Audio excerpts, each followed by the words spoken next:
ल आज चाहिँ हामी धेरै भयो रुममा बस्दा बस्दा घुम्न हिँडेको एजुपारी हिँडेको एजुपारीको माया गर्ने साथीहरू भेट्न आऊ हामी तपाईँको एजुमा आइराखेछौँ। Wow this is the real beauty of Korea. Digitalisation modernisation civilisation सबै कुरामा नम्बर 1 छ कोरिया। रियली दामी छ। अल पिपुल आर बिजी के त्यत्तिकै कोही नि बस्दैन क्या, शान्तिमा काम गरिरहेको हुन्छ। हामी नेपालमा कस्तो हुन्छ एउटाले हो गर्ने कमाउने अनि 4-5 जना खाने हुन्छ। यहाँ चाहिँ बुढोहरू 70-80 वर्षको बुढोहरू नि कम्पनीमा काम गर्छ होइन, खेती किसान गर्छ, कारमा हिँड्छ।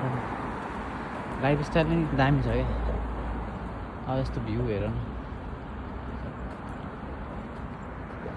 दामी छ यार।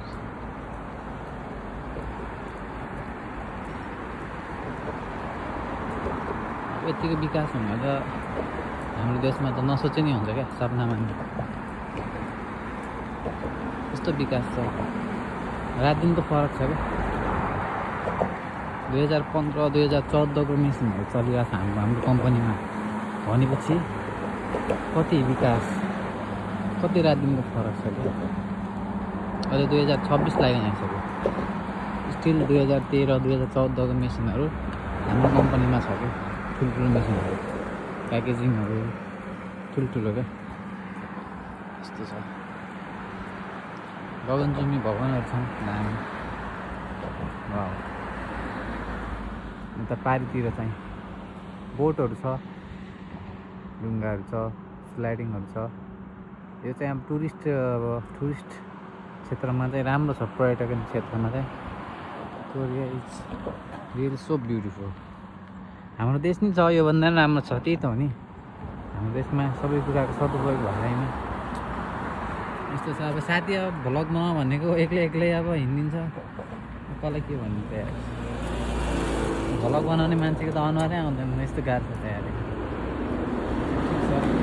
हामीले मात्रै भ्लग बनाउने भनेको त अरूले पनि भ्लग बनाउला जस्तो छ अगाडिबाट। समय आज आयो। आज चाहिँ मौसम खुलेर होला, दामी देखिन्छ।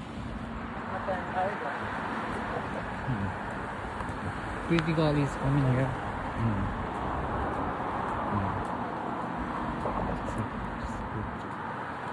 Good to see you यार।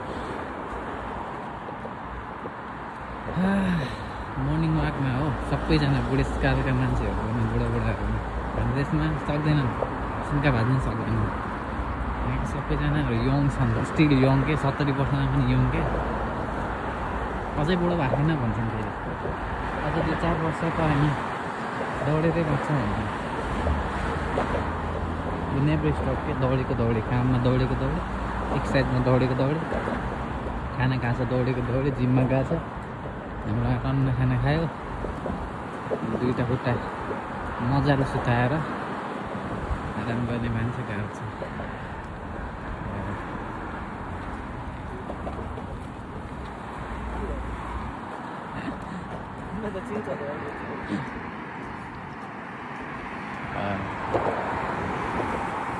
विकास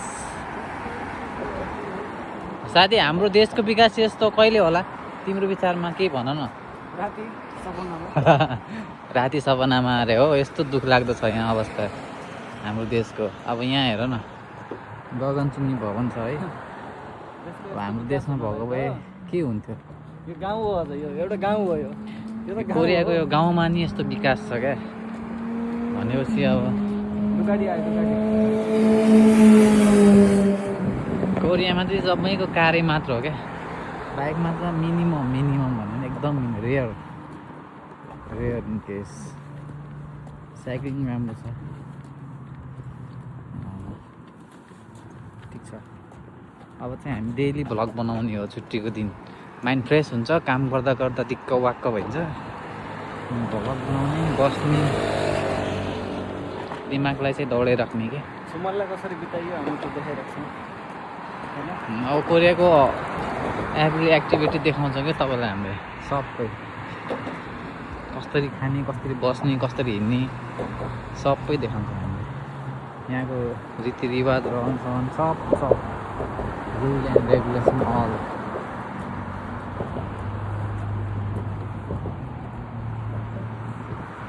साथी यतिको हिरो भएर हिँडेको जस्तो कोरियामा भइहाल्यो नि घरका मान्छेले त फेरि नचिन्लान् है साथीले फेरि डह्रो दबाएर काम गर्छन् अनि अहिले चाहिँ हिरो बनेर हिँडेको क्या सबका टाइम आएगा अब यस्तो छ कोरियामा अवस्था कपाल लाइक दिस यो अन्त माया बनेको यही हो होइन त भ्लग चाहिँ अब नकाटिकन बनाउने भनेको क्या पुरै सबै कुरा देखाउँदै हिँड्छु भनेको तर अब कोरियामा चाहिँ अरूको नीति नियम अनुसार चाहिँ फोटो खिच्यो भने साथीसँग सिगुमेन आन्दोय भन्छ त्यही पनि अब म खिचिरहेको छु कसैलाई फोकस चाहिँ गरेको छैन त्यही पनि अब यतिकै त गर्नु पाइयो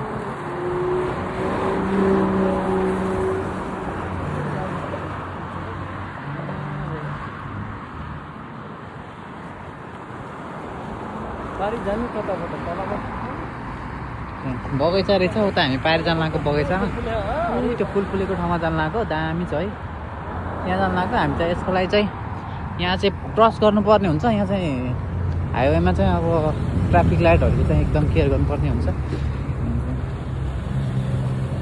वनै बाटोहरू चाहिँ तलबाट पनि जान्छ होइन तलबाट जानु बाटो क्रस गर्न हामीले टाढै गाह्रै पर्छ त होइन माथि जाने दुईवटा बाटो पर्छ ओए माथि हेर न वाउ झिलिमिली झैँ